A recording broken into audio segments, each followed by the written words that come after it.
Os deputados e os senadores eleitos em outubro tomam posse amanhã. E logo depois vão escolher os novos presidentes das duas casas. São dois dos mais importantes cargos da República que ganham ainda mais relevância nesse momento político do país.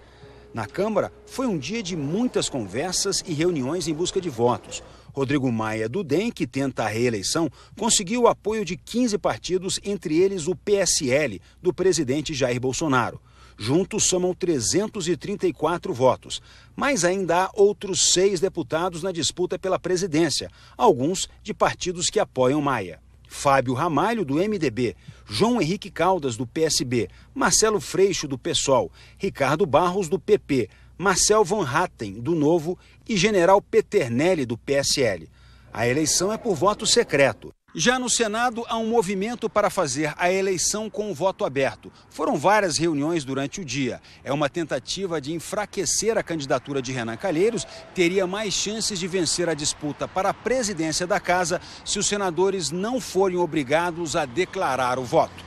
A indicação da bancada do MDB para Renan Calheiros disputar a presidência do Senado pela 5ª vez provocou resistências dentro e fora do partido. A senadora Simone Tebet foi para a disputa no MDB com Renan, mas perdeu por 7-5.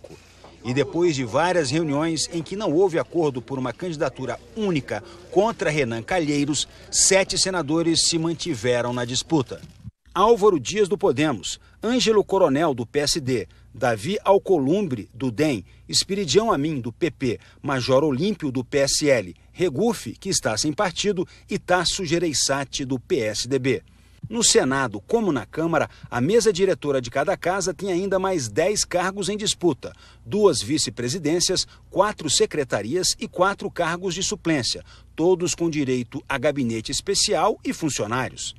Os presidentes da Câmara e do Senado comandam as votações no plenário, decidem quais projetos e quando devem ser votados.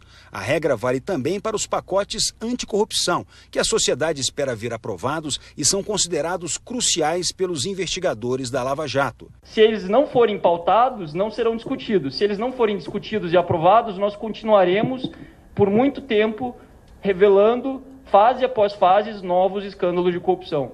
O poder dos presidentes da Câmara e do Senado é ainda maior quando estão em jogo mudanças na Constituição, que exigem várias votações com aprovação de pelo menos 3/5 dos deputados e senadores. E a mais urgente hoje é a reforma da Previdência, defendida pelo governo como fundamental para organizar as contas públicas e permitir a retomada do crescimento. Essa economista defende a mudança. A gente chegou numa situação em que é necessário enfrentar esse problema, não só por questões fiscais, mas por questões de justiça social e, portanto, tem que ser uma reforma completa. A assessoria do senador Renan Calheiros disse que ele recebeu um telefonema de parabenização do presidente Jair Bolsonaro logo depois de ser lançado como único candidato do MDB à presidência do Senado. A legislatura que começa amanhã traz uma das maiores renovações dos últimos anos. A primeira foto oficial para o cadastro na Câmara. O registro biométrico para poder votar. Na véspera da posse, teve aula para os novos deputados.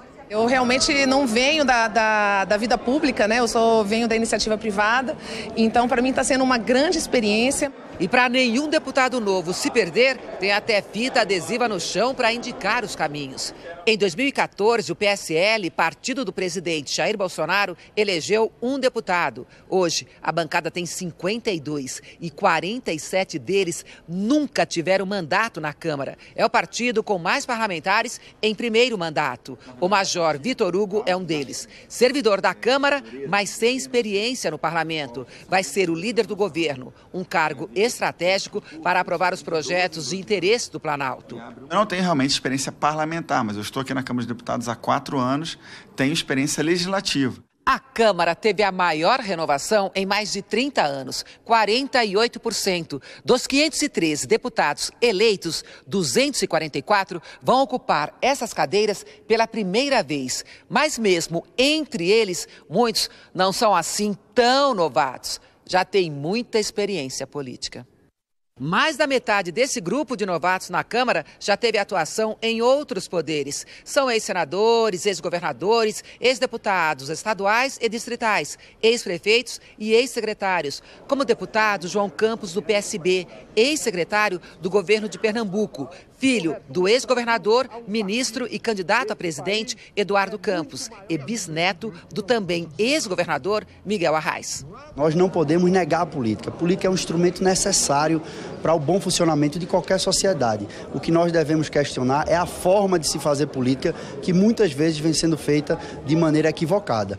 Esse analista político diz que a tão falada renovação do Congresso ficou mesmo apenas nos números. Os números confirmam a renovação, mas essa renovação que está chegando, esses novos rostos, não correspondem ao clamor das urnas, que era um pedido de renovação de ideias, de pessoas que nunca estiveram na política, que estão fora do sistema. Do Salão Verde da Câmara para o Salão Azul do Senado, o deputado Marcos Rogério, do DEM, será, a partir de amanhã, senador. Vai ter essa renovação na prática com novatos e com alguns com experiência, mas com um perfil diferente de atuação. O eleitor não vai se arrepender. O Senado também teve em números a mais ampla renovação desde a redemocratização do país. Das 54 vagas que estavam em disputa, 46, ou seja, 85% delas vão ser ocupadas por novatos, mas também por muitos políticos experientes, como ex-governadores, ex-senadores, ex-deputados federais e estaduais. O presidente Jair Bolsonaro despachou hoje num gabinete improvisado no Hospital Albert Einstein, em São Paulo. Na segunda-feira, ele foi operado para a retirada da bolsa de colostomia. O presidente Jair Bolsonaro despachou com o subchefe de assuntos jurídicos da Casa Civil, Jorge Oliveira. Assinou decretos de ajustes nos regimentos do Ministério da Economia, das Secretarias-Geral e do Governo, Casa Civil, Controladoria Geral da União e da Vice-Presidência. Para isso, Bolsonaro acabou desrespeitando a recomendação médica de não falar. A despeito do médico dizer para ele ficar calado, ele já está falando. Eu tenho que reconhecer que é difícil que ele ainda se domine no que toca a essa questão de falar. Mas tem procurado atender aos ditames que os médicos lhe impõem. O boletim médico divulgado hoje informou que o presidente mantém boa evolução clínica, sem febre ou outros sinais de infecção, que não há disfunções orgânicas e que os exames laboratoriais estão estáveis. Bolsonaro continua em jejum oral, recebendo os nutrientes por via endovenosa. O presidente voltou a fazer exercícios respiratórios e fisioterapia motora com a ajuda de um aparelho e caminhou novamente pelo corredor do hospital.